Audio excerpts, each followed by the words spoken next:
dua kerajaan yang sangat kuat, yaitu kerajaan Zhao yang ada di selatan dan kerajaan Yan yang ada di utara.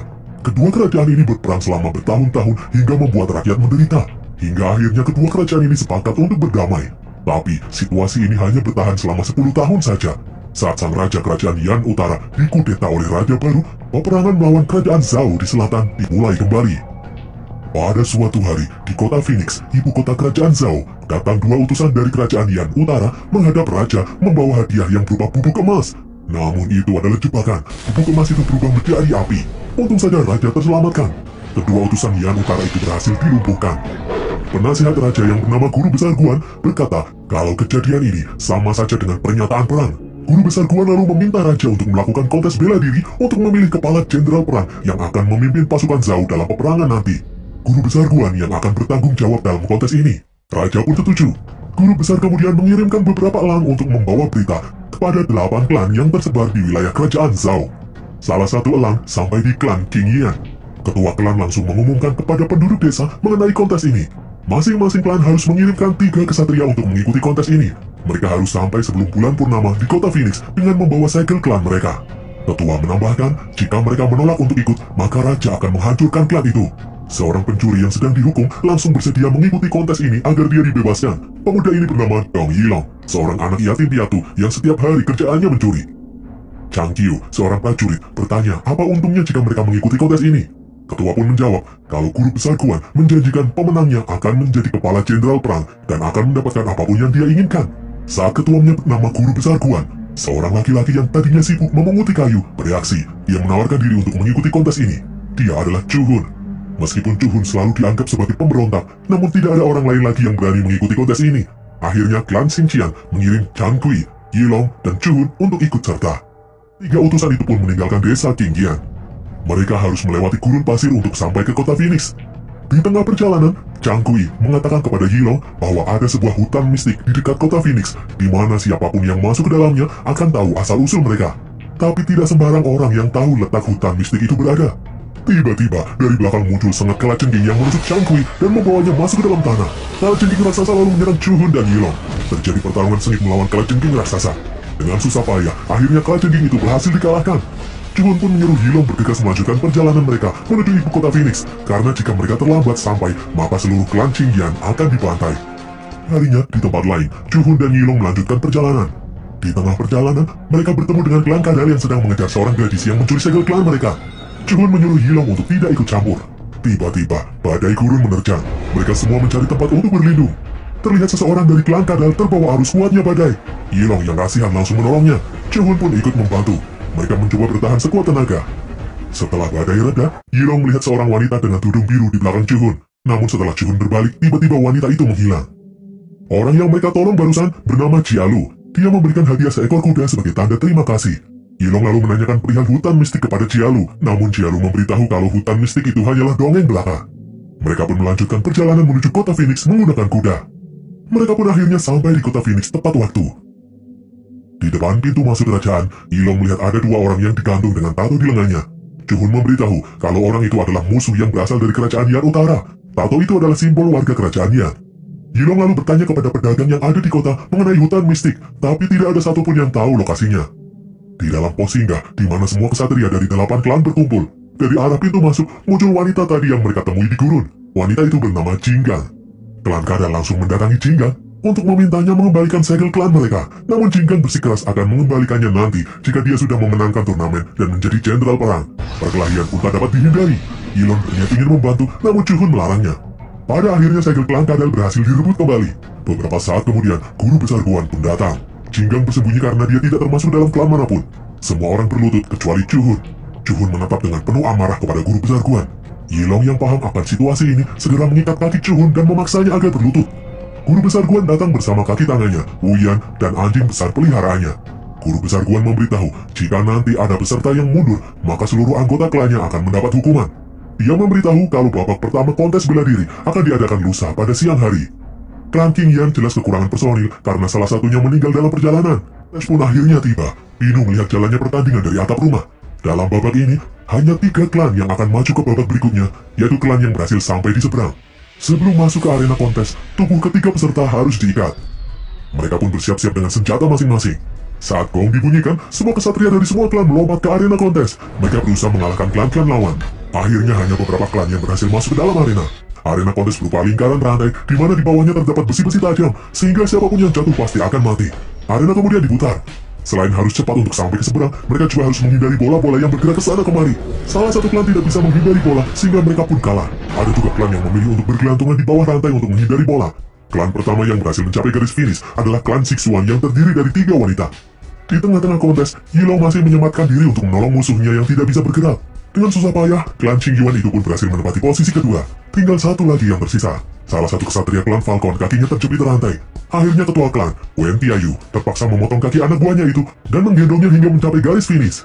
Bagi kesatria yang kalah, mereka akan mendapat cap di pipi yang bertuliskan pecundang.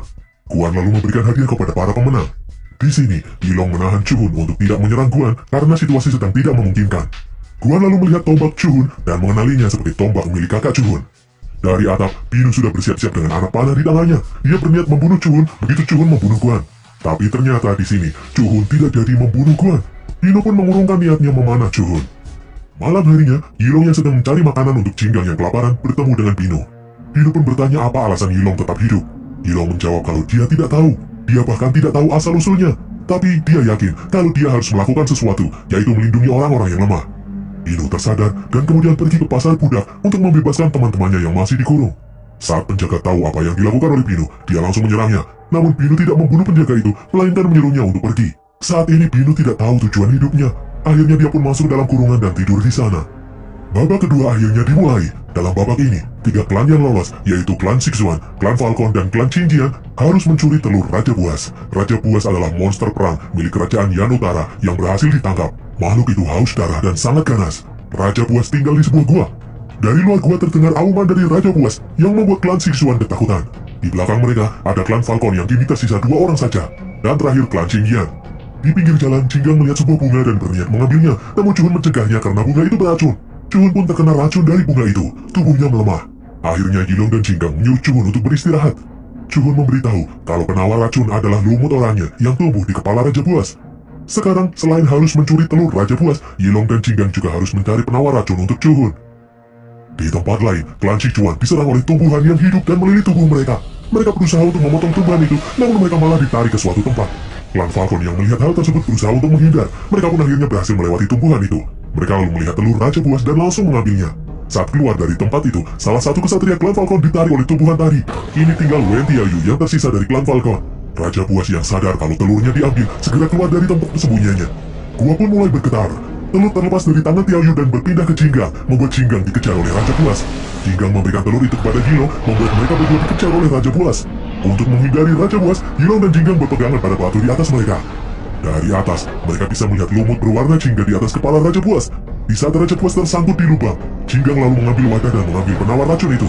Mereka kemudian bergegas menghampiri Chuhun. Setelah meminum lumut itu, racun di dalam tubuh Chuhun pun menghilang dan keadaannya mulai membaik. Jinggang pun mengajak mereka untuk bergegas pergi karena telur sudah ada di pihak mereka. Namun Yilong memiliki ide lain. Dia ingin menolong Raja Buas yang sedang terjebak. Yilong pun berusaha melepaskan helm besi yang menempel di kepala Raja Buas agar hewan itu bisa bebas. Jinggang memutuskan untuk membantu Yilong. Mereka menarik tali yang sudah disangkutkan di helm yang ada di kepala Raja Buas. Chuhun juga datang membantu, dan akhirnya helm besi pun berhasil dilepas dan Raja Buas akhirnya bisa bebas. Yilong meletakkan telur di hadapan Raja Buas. Yilong berjanji pada Raja Buas kalau nanti dia akan mengembalikan telur itu setelah turnamen berakhir. Seperti mengerti apa yang Yilong katakan, hewan buas itu pun pergi meninggalkan mereka. Akhirnya mereka bisa keluar dari dalam gua dengan selamat. Di ibu kota, akibat kekalahannya, Tiayu, ketua klan Falcon yang tersisa, menerima stempel pecundang di pipinya. Guru besar Guan pun mengucapkan selamat kepada 3 kesatria dari klan Qingyan yang telah berhasil. Namun dia berkata, nantinya hanya 1 orang saja yang akan menjadi jenderal perang. Jadi mereka bertiga harus bertarung satu sama lain untuk menjadi juara. Di sini Yilong dan Jinggang langsung mengalah. Mereka memilih Chuhun sebagai pemenangnya, karena di antara mereka bertiga, Chuhunlah yang paling layak menjadi jenderal.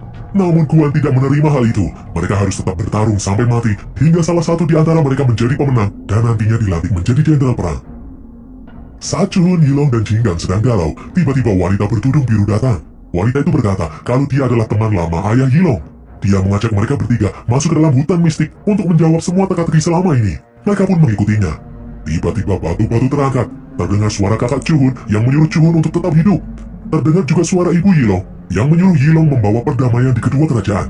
Ibu Yilong memberitahu kalau Yilong adalah anak dari Raja Kerajaan Yan di utara. Ayahnya dibunuh oleh pengkhianat. Itulah sebabnya ibunya kabur menuju perbatasan dan meninggal setelah melahirkan Yilong. Wanita bertudung biru lalu berkata kalau Yilong lahir dengan belas kasih. Itulah sebabnya dia suka menolong orang lain. Yilong tentu saja tidak percaya begitu saja. Wanita itu lalu menyuruh Yilong untuk melumuri lengan kirinya dengan darahnya sendiri. Setelah Yilong melakukan hal itu, tiba-tiba muncul tanda berwarna emas di lengannya. Itu adalah tanda warga kerajaan Yan.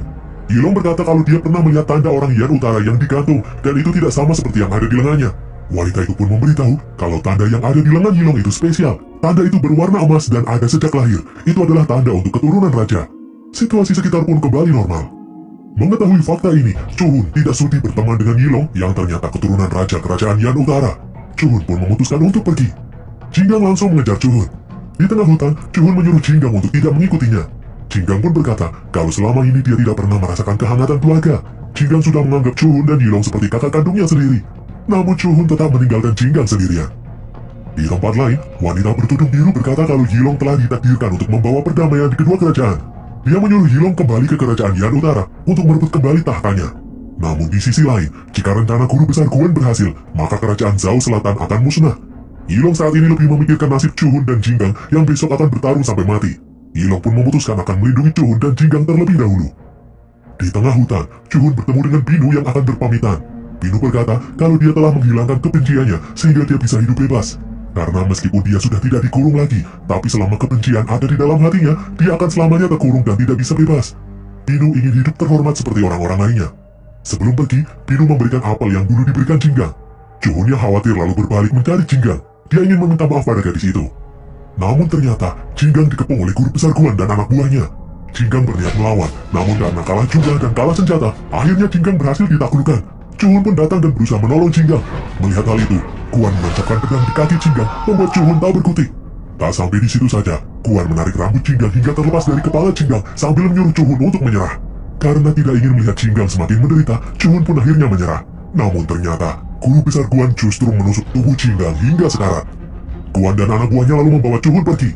Guan berniat membuat Chuhun seolah-olah menjadi pengkhianat dan meminta izin kepada raja untuk mengeksekusinya.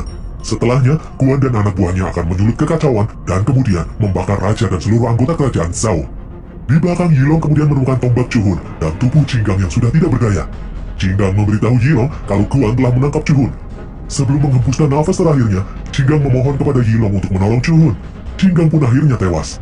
Sebelum pergi, Yilong mengumpulkan jasad Jinggang terlebih dahulu. Keesokan harinya, Yilong menemui ketua Tiaoyu yang hendak pulang. Yilong berkata kalau turnamen ini adalah jebakan untuk menggulingkan kerajaan. Atau pecundang di wajah kesatria yang kalah adalah rencana guru besar Guan untuk memecah belah 8 klan. Namun Tiaoyu tidak memperdulikannya. Tiaoyu malah menyuruh Yilong melaporkannya kepada raja. Yilong pun menjawab kalau raja pasti tidak akan mempercayainya. Jadi dia mengajak Tiaoyu untuk bekerja sama dengan klan-klan yang sudah tersingkir untuk menghentikan rencana Guan ini. Sementara Yilong akan fokus menolong Chuhun. Di pusat kota, sesuai rencana, Guan memberitahu raja kalau Chuhun adalah seorang pengkhianat. Chuhun disebut akan menyerang raja di babak final ini. Guan berkata kalau klan Auman Macan mengetahui rencana itu, jadi Chuhun membunuh semua kesatria Auman Macan. Raja pun bertanya kepada Chuhun tentang kebenaran ini. Chuhun yang masih syok dengan kematian Jinggang hanya bisa diam. Guan pun meminta raja untuk mengeksekusi Chuhun saat ini juga. Tepat sebelum pisau mengenai leher Chuhun, Yilong pun datang. Yilong meminta izin kepada raja untuk bertarung melawan Chuhun. Ia beralasan kalau dia sendirilah yang harus membunuh Chuhun karena mencoreng nama baik klan. Guan tentu tidak tinggal diam. Dia menyuruh penjaga untuk membawa Yilong pergi. Yilong lalu berkata kalau dia adalah kandidat terakhir kontes bela diri yang berhasil masuk final. Sesuai peraturan yang dibuat Guan sendiri, pemenangnya akan menjadi jenderal perang dan pangkatnya ada di atas guru besar Guan. Mendengar hal ini, para penonton bersorak menyuruh Yilong untuk bertarung. Akhirnya raja mengizinkan Yilong bertarung melawan Chuhun. Di tengah gurun pasir, Tiaoyu berhasil mengejar rombongan klan-klan yang sebelumnya kalah dalam kontes. Dia mengajak para kesatria itu untuk kembali ke ibu kota untuk melindungi raja. Dia juga memberitahu kalau guru besar Guan ternyata adalah mata-mata musuh. Di pusat kota, Yilong memberikan tombak kepada Chuhun yang masih terdiam. Yilong menyuruh Chuhun untuk bangkit dan berjuang. Yilong berniat menyelamatkan Chuhun. Yilong pun berusaha menghalau senjata-senjata yang terbang ke arah mereka dengan pedang milik Jinggang, sementara Chuhun masih memikirkan perkataan teman-temannya. Hingga akhirnya, Chuhun pun sadar. Chuhun mengambil tombaknya dan mulai bergerak. Guan yang melihat hal itu menyuruh anak buahnya untuk memulai kerusuhan. Raja pun kaget melihat situasi sekitar. Banyak warga sipil yang ternyata adalah prajurit kerajaan Yan Utara yang menyamar. Raja masih belum sadar kalau Guan adalah pengkhianat. Pertempuran besar pun terjadi. Guan berpura-pura melindungi raja dan menyuruh raja dan ajudannya untuk masuk ke dalam sebuah ruangan. Saat Raja sudah masuk ke dalam ruangan, ternyata pintu keluarnya tidak bisa dibuka. Sementara pintu masuk tiba-tiba dikunci oleh Guan. Saat itulah Raja sadar kalau Guan adalah pengkhianat. Wuyan yang bertarung melawan Yilong merobek lengan baju Yilong. Setelah melihat tato Yilong, Wuyan tiba-tiba bersujud, membuat Yilong dengan mudah membunuhnya. Chuan berusaha keras melawan anjing Guan. Binu kemudian membantu dengan menusuk mata anjing itu, tapi anjing itu malah menggigit Binu di bahunya. Chuan kemudian dibantu oleh kesatria dari klan lain yang datang, dan akhirnya mereka pun berhasil melumpuhkan anjing besar itu. Namun karena kehabisan darah, Binu pun akhirnya tewas. Guan terlihat menuju ke atas.